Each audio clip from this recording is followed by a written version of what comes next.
आणि यानंतरच्या बातम्यात युद्धासंदर्भातल्या इराण आणि अमेरिका या दोन देशांमध्ये जे युद्धाचे ढग गेल्या काही दिवसांपासून निवळल्याचं पाहायला मिळतंय, ते युद्धाचे ढग पुन्हा एकदा गडद होणार का याची चर्चा सुरू झाली आणि चर्चेला निमित्त ठरलंय डोनाल्ड ट्रम्प यांनी दिलेली एक धमकी।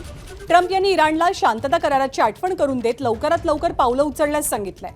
वेळ वेगानं पुढे जातोय, जर शांतता करार लवकरात लवकर झाला नाही तर परिणाम वाईट असतील असा धमकीवजा इशारा ट्रम्प यांनी दिलाय। इराणच्या जनतेनं आपल्याला घाबरून सावध राहावं असाही उल्लेख ट्रम्प यांनी आपल्या विधानातनं केलाय। ट्रम्प यांच्या भूमिकेमुळे युद्ध पुन्हा एकदा सुरू होणार का याची चर्चा सुरू झाली आहे।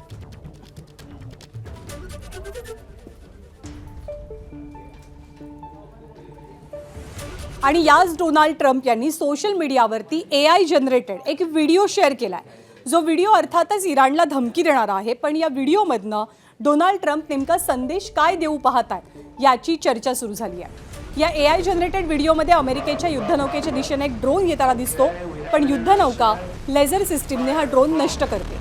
विशेष म्हणजे व्हिडिओमध्ये ही लेझर सिस्टीम स्वतः डोनाल्ड ट्रम्प ऑपरेट करतात। त्यामुळे हा व्हिडिओ म्हणजे एक प्रकारे इराणला दिलेला प्रतिकात्मक इशारा मानला जातो।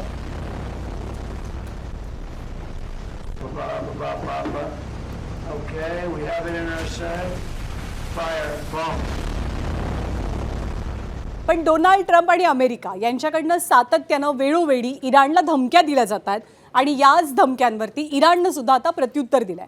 आम्ही अमेरिकेची वाट पाहू असं इराणनं म्हटलेलं आहे। इराणनं शांतता करार न केल्यास परिणाम वाईट असतील असा ट्रम्प यांनी इशारा दिल्यावरती इराण आक्रमक झाला। दरम्यान युद्धाच्या संभाव्य चर्चांदरम्यान इराणच्या संसदेचे उपसभापती हाजी बाबाई यांनी जगालाच तेल पुरवठ्याबाबत गंभीर इशारा दिला। इराणच्या तेल साठ्यांवरती किंवा ऊर्जा केंद्रांवरती हल्ला झाला तर कठोर प्रत्युत्तर दिलं जाईल असं त्यांनी म्हटलंय। सोबतच इराणचा प्रतिहल्ला इतका मोठा असेल की संपूर्ण जगाला तेलासाठी संघर्ष करावा लागेल असा गर्भित इशारा बाबाई यांनी दिलाय। एबीपी माझा, उघडा डोळे बघा नीट।